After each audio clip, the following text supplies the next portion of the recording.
Sins of the Father. Gagawa naman ako ng project, ng paraling. Ako lang mag-eskwela, kaya ako project. Dati na ba kami tumakbo? May sabi!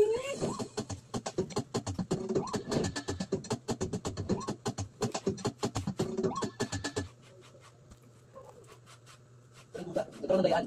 Kaya dapat magkabilang ulit. Oo, time fight na ganun lang. Sinalipulay ng mga gerero. Sino nagbarakot pa lang eh. Siguro ako bilis na parang makandaya. Nakita yung mag-gerero na yan eh. Ano? Matapos ay mga ilusyon nyo. Matagal mga kung bakit naniniwala pa rin kayo sa demonyo yan.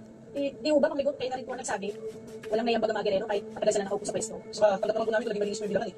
Kaso wala ginaya sa tanggol. Hindi ako makabukas pa din ng kandidato sa tanggol, isa na yan. Sa posibleng po namin siya kasi mas naiintindihan po kami. Alam mo bakit? Dahil pare-pareho kayo mga walang kwenta. Mga patak ko ng buhay. Magsama-sama kayo.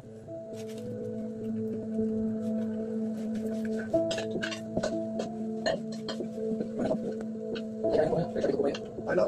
Ano ba? Bilang nakakaroon ng demonyo ng kapatid at sunan.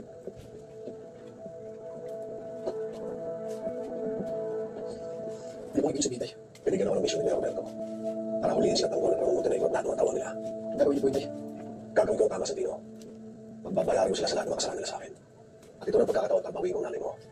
At pinapangako sa yan, pagbawiin ko siya.